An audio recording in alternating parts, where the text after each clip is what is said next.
Hey, welcome to Caritas Querens. So I just had this idea. I wanted to make a video as part of this series on Catholic Universalism, but it's not entirely, fitting with that series.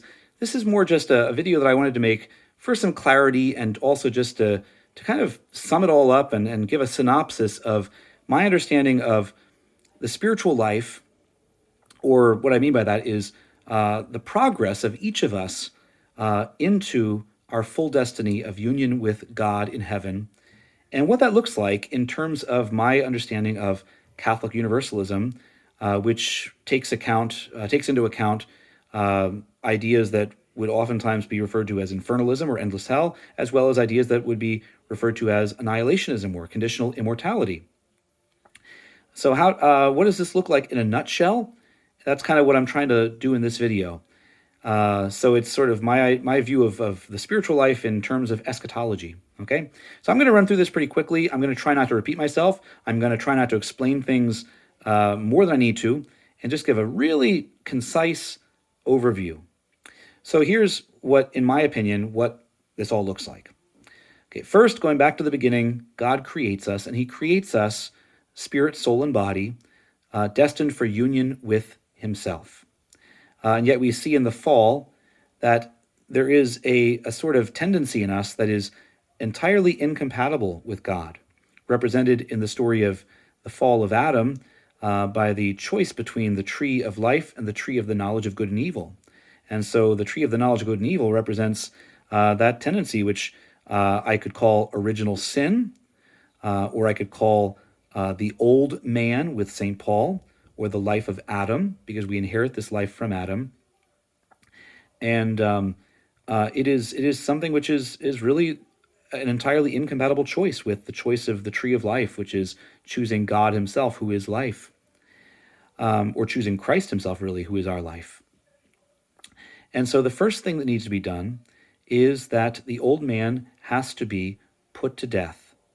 The tree of the knowledge of good and evil, in a sense, has to be entirely severed. So once Adam falls, notice that what God does is, first of all, He tells him that you're going to die.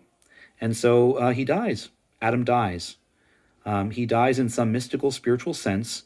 And what happens is death is a separation. God separates him from that tree. He separates him from the tree of the knowledge of good and evil. So ultimately, first what happens is experiencing what I'm going to call hell, which is the old man dying, that old tendency or principle which is incompatible with God, represented by the knowledge of the tree of the knowledge of good and evil, being separated from that endlessly, forever, so that we can no longer be harmed by it, no longer get to the point where we are in complete incompatibility or diametrically opposed to God Himself. Once we do that, we have a tendency then to, we rise to newness of life in Christ, and we have a tendency to want to grow, to want to increase in this. However, there remains in us the tendency, now that we have attained life in Christ, now that we have the life of grace, which we have received as a free gift through faith, through our trust in God. We have a tendency, however, we're prone to go back and try to make progress by our own efforts, apart from Christ. We have habits, we have attachments, we have inclinations, we have attractions, we have all kinds of things in us which collectively I'm going to refer to with St. Paul as the flesh. And we have a tendency to try to grow in the spiritual life through the flesh, through those collective weaknesses, really, of ourselves, which really cannot give us progress. And so we begin to experience, in my opinion, what St. Paul experienced in Romans chapter 7, where we want to do good, we want to do what's right, and yet we do the very thing that we hate, and the good that we will to do, we don't do. Or like St. Paul said to the Galatians, that beginning in the Spirit, we end up reverting to the flesh and begin walking in the flesh again. And so I think that ultimately what needs to happen then is that just as the old man was crucified with Christ, um, we need to have the cross applied to our flesh, and so we need to be dying daily, as Paul said. We need to take up our cross daily, as Jesus said, and so we need the flesh to be annihilated, katargeo, which means to be rendered inoperative, annulled, abolished, brought to nothing. We need to have that collective tendency or principle which is contrary to God, which is impeding or obstructing our growth in the life of God, our development. We need to have that rendered inoperative or annihilated. And that's the annihilationist aspect of eschatology. Now, once this has happened, and we get to the point where we now realize that all things are dung, all things are trash in order that we might gain Christ. Once we have experienced his cross and his death, we are conformed to his cross and his death so that we might be experience his life in fullness. We then begin to experience the fullness of the life of God, having been crucified with him and having the flesh been rendered inoperable or inoperative, the flesh been annihilated.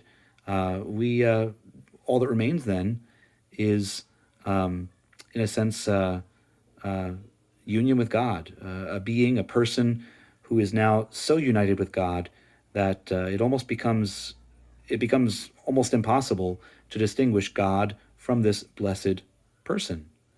Or another way of looking at it is to say that first we begin life spiritually dead, in a sense. So we are oftentimes living out of our body. We are living for bodily interests.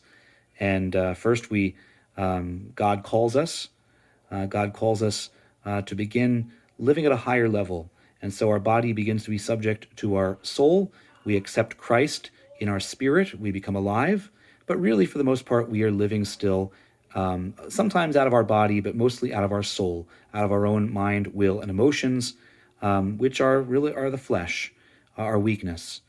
So we rejoice in the things that seem to be strength to us until we get to the point where we are brought to nothing, until we get to the point where even those things, those strengths, through a thorn in the flesh, we see them as weaknesses. And we see that we begin to rejoice in our infirmities, in acknowledging our infirmities, realizing that when we are weak, God is strong, that his power is made perfect in weakness.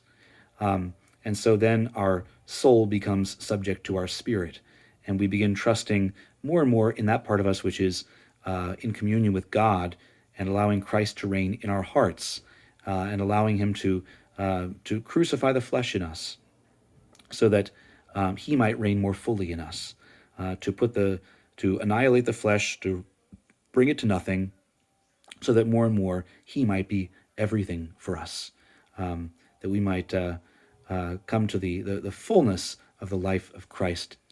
And finally, then even our spirit becomes subject to God. As St. Paul said, God will be all in all. So he certainly becomes all in us, and not just in us, but in all people who are ultimately all saved. And so God becomes all in all, and if he is all in us, all in each of us, then in a sense we are each in God and in all, in some mystical sense. Okay, so that's kind of my rundown of what that looks like, and hope that helps. I hope that's a good synopsis of the spiritual life and how it ties in.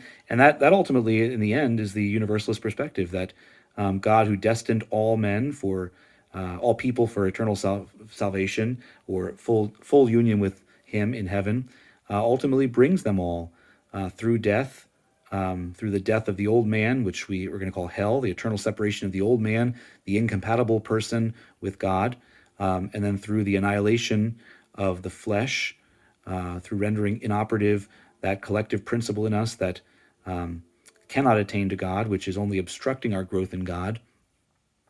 Ultimately, through those, he brings us to fullness of life in him. If you found this interesting or helpful, I'd appreciate if you'd like, subscribe, and share with others. And if you have any comments, feel free to leave them in the box below. Thanks for watching, and until next time, adios.